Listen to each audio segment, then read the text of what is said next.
Secara garis besar, penjelasan ayat 20 sampai dengan ayat 27 adalah tentang bukti bahwasanya alam semesta dikuasai oleh Allah Subhanahu wa taala, dan juga perumpamaan orang-orang musyrik dan orang-orang mukmin.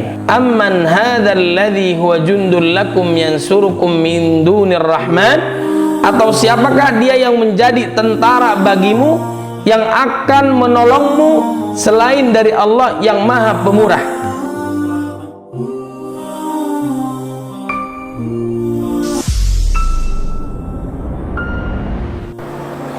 Bismillahirrahmanirrahim. Assalamualaikum warahmatullahi wabarakatuh. Alhamdulillahi rabbil alamin. Asyhadu an la ilaha illallah wahdahu la syarika lah, wa asyhadu anna Muhammadan abduhu wa rasuluh. Allahumma salli wa sallim wa barik ala sayyidina Muhammadin wa ala alihi wa sahbihi ajma'in. Amma ba'd. Faqala Allah ta'ala fil Qur'anil Karim, a'udzu billahi minasyaitonir rajim. Bismillahirrahmanirrahim. Ya ayyuhalladzina amanu taqullaha wal tanzur nafsum ma qaddamat lighad wattaqullaha innallaha khabirum bima ta'malun. Wa qala an-nabiy sallallahu alaihi wasallam, man ahdatha fi amrina hadha ma laysa minhu fa huwa raddun. Al-Bukhari wa Muslim. Shadaqallahul azim, sadaqa rasuluhun nabiyul karim, wa nahnu ala dzalika minasyahidin. Ikhwah fillah, mari kita lanjutkan pembahasan kita surat Al-Mulk ayat 20 sampai dengan ayat 27. Sebelum kita lanjutkan pengajian ini, di antara hikmah Al-Quran diturunkan secara bertahap adalah apa? Agar kita diteguhkan oleh Allah Subhanahu wa taala, sebagaimana Allah meneguhkan hati baginda Nabi Muhammad sallallahu alaihi wasallam, sebagaimana firman-Nya, wa qala alladzina kafaru laula nuzzila alaihi al-Qur'anu jumlatan wahidah kadzalika linutsabbita bihi fuadak wa rattalnahu tartila. Berkatalah orang-orang yang kafir, mengapa Al-Quran itu tidak diturunkan kepadanya sekali turun saja? Demikianlah kami turunkannya secara bertahap, supaya kami perkuat hatimu dengannya, dan kami membacanya secara tartil, bertahap dan teratur. Itu hikmahnya. Makanya kita bertahap mentadabburi ayat-ayat Al-Quran agar semakin kita menguatkan keimanan kita, ketakwaan kita kepada Allah Subhanahu wa taala. Baik, kita memasuki ayat yang ke-20 surat Al-Mulk. Secara garis besar, penjelasan ayat ke-20 ya sampai dengan ayat 27 adalah tentang bukti bahwasanya alam semesta dikuasai oleh Allah Subhanahu wa taala, dan juga perumpamaan orang-orang musyrik dan orang-orang mukmin.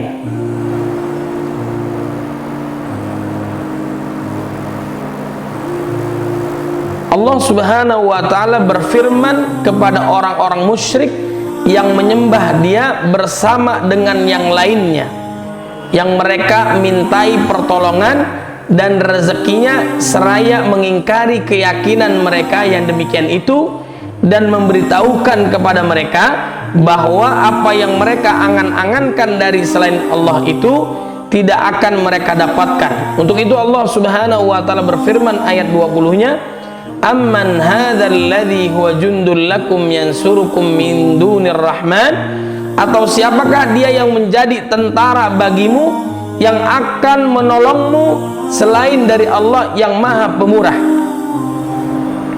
Artinya, tiada bagi kalian selain darinya, dari Allah Subhanahu wa taala, seorang penolong pun, dan tiada pula seorang pelindung pun, dan tiada pula seorang pembela pun bagi kalian selain Allah Subhanahu wa taala. Berikutnya, inil kafiruna illa fi ghurur. Orang-orang kafir itu tidak lain hanyalah dalam keadaan tertipu. amman hadzal ladzi yarzuqukum in amsaka rizqah, ayat 21-nya, atau siapakah dia ini yang memberi kamu rezeki jika Allah menahan rezekinya, yaitu siapakah orangnya yang dapat memberimu rezeki selain dari Allah apabila dia memutuskannya darimu. Dengan kata lain, tiada seorang pun yang dapat memberi, mencegah, menciptakan, memberi rezeki dan yang menolong selain dari Allah Subhanahu wa taala. Semata, tiada sekutu baginya. Mereka mengetahui hal ini tetapi mereka menyembah selainnya. Nah, ayat 21-nya, balaju, sebenarnya mereka terus menerus, yakni bahkan mereka tetap berkesinambungan dalam sikap mereka yang melampaui batas, tenggelam ke dalam kedustaan dan kesesatannya. Fi utuwwi wa nufur, dalam kesombongan dan menjauhkan diri, yaitu dalam keingkaran, keangkuhan dan antipati mereka terhadap perkara yang hak. Mereka tidak mau mendengarkannya dan tidak mau pula mengikutinya. Ayat 22-nya, afaman yamshi mukibban ala wajhihi ahda amman yamshi sawiyan ala siratim mustaqim. Apakah orang yang merangkak dengan wajah tertelungkup yang lebih terpimpin dalam kebenaran, ataukah orang yang berjalan tegap di atas jalan yang lurus? Ini merupakan perumpamaan yang menggambarkan tentang keadaan orang mukmin dan orang kafir.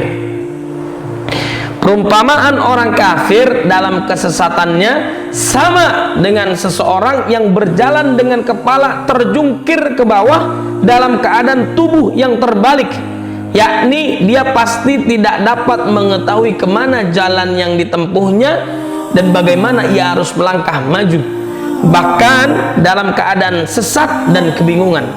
Lalu apakah orang yang keadaannya demikian lebih mendapat petunjuk?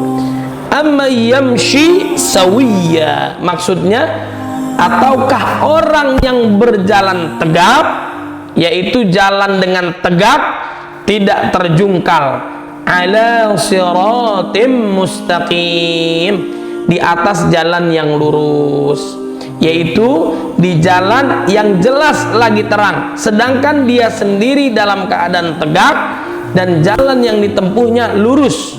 Demikianlah perumpamaan mereka, yaitu orang-orang mukmin dalam kehidupan di dunia, dan demikian pula keadaan mereka di akhirat nanti. Orang mukmin digiring dengan berjalan secara tegap di atas sirat yang akan mengantarkannya ke surga yang maha luas.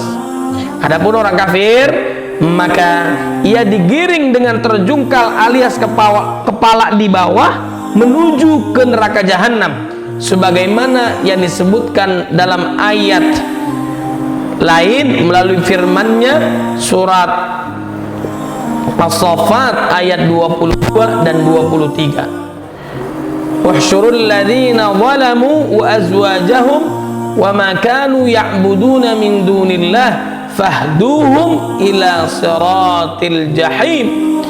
Kepada para malaikat diperintahkan, kumpulkanlah orang-orang yang zalim beserta teman sejawat mereka dan sembahan-sembahan yang selalu mereka sembah selain Allah, maka tunjukkanlah kepada mereka jalan neraka. Na'udzubillah min dzalik.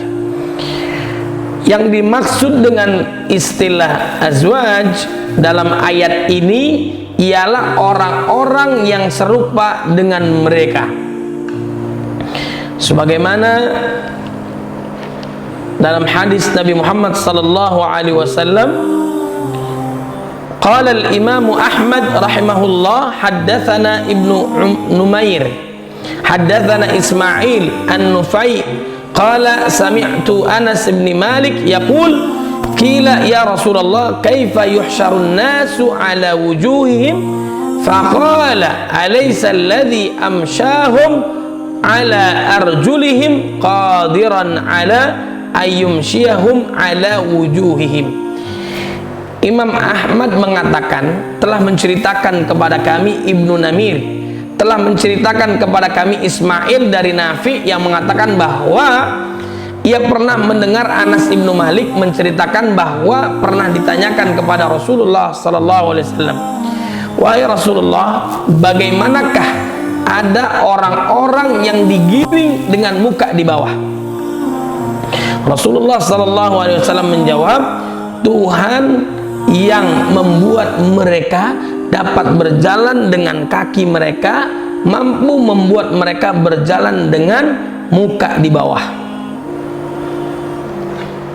Kemudian ayat yang ke-23-nya kita perhatikan, Qul huwallazi ansha'akum, katakanlah dialah yang menciptakan kamu, yaitu yang menciptakan kamu dari permulaan yang pada sebelumnya kamu bukanlah apa-apa, yaitu tiada.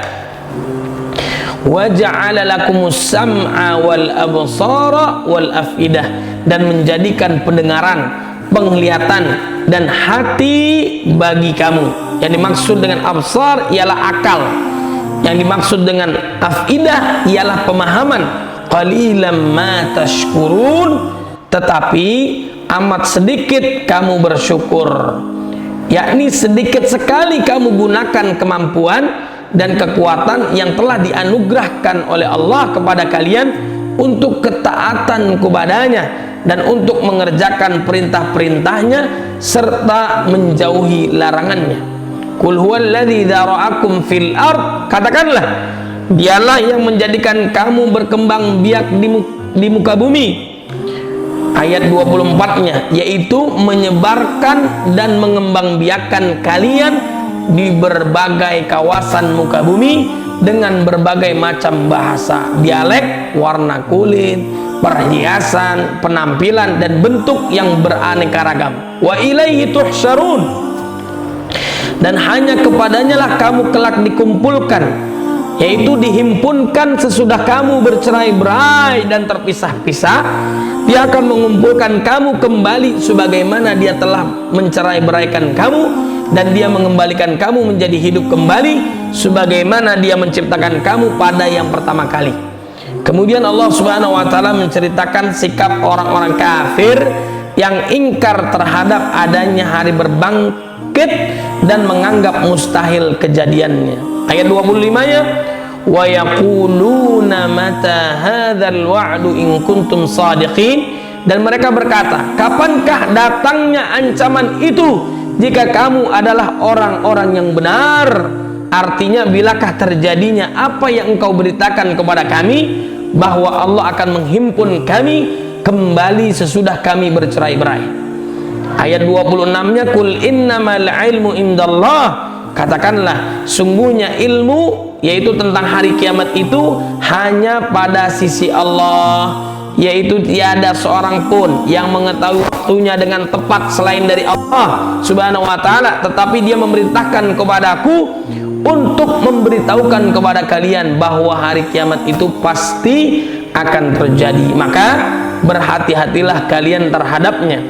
Wa innama ana nadhirum mubin, dan sesungguhnya aku hanyalah seorang pemberi peringatan yang menjelaskan, yaitu sesungguhnya tugasku hanyalah menyampaikannya kepada kalian, dan sekarang aku telah menyampaikannya kepada kalian. Dalam ayat 27-nya, falamma ra'au zulfatan si'at wujuhul ladzina kafaru, ketika mereka melihat azab pada hari kiamat sudah dekat, muka orang-orang kafir itu menjadi muram, yaitu ketika hari kiamat terjadi dan orang-orang kafir menyaksikannya serta mereka lihat dengan mata kepala mereka sendiri bahwa hari kiamat sudah dekat di depan matanya. Dalam ayat ini diungkapkan dengan istilah dekat karena setiap perkara yang pasti terjadi dapat diungkapkan dengan ungkapan kepastian sekalipun jarak masanya cukup lama, dan ketika terjadi apa yang mereka dustakan itu bermuram durjalah muka mereka karena mereka mengetahui keburukan yang telah mereka kerjakan di masa sebelumnya, yakni di saat keburukan meliputi diri mereka, maka datanglah hari kiamat menimpa mereka yang sebelumnya mereka tidak menyadari dan memperhitungkannya. Di dalam surat Az-Zumar ayat 47 sampai dengan 48 Allah berfirman, wa badalahum minallahi ma lam yakunu yahtasibuna wa badalahum sayyi'atu ma kasabu wa haqa bihim ma kanu bi yastahzi'un. Dan jelaslah bagi mereka azab dari Allah yang belum pernah mereka perkirakan, dan jelaslah bagi mereka akibat buruk dari apa yang telah mereka perbuat, dan mereka diliputi oleh pembalasan yang mereka dahulu selalu memperolok-olokannya. Karena itulah maka dikatakan kepada mereka dengan nada kecaman dan celaan, yaitu ayat 27-nya, hadzalladzi kuntum bihi tad'un, inilah azab yang dahulunya kamu selalu meminta-mintanya, yaitu kalian meminta agar segera didatangkan. Naudzubillahi min dzalik. Mudah-mudahan Allah melindungi kita dari azabnya, dari nerakanya, dan terus kita meningkatkan keimanan, ketakwaan dan amal saleh. Kelak Allah masukkan kita ke dalam surganya Allah Subhanahu wa taala. Mudah-mudahan bermanfaat. Insyaallah kita lanjutkan pengajian kita dalam ayat-ayat berikutnya di dalam surat Al-Mulk. Wallahu a'lam bishawab. Assalamualaikum warahmatullahi wabarakatuh.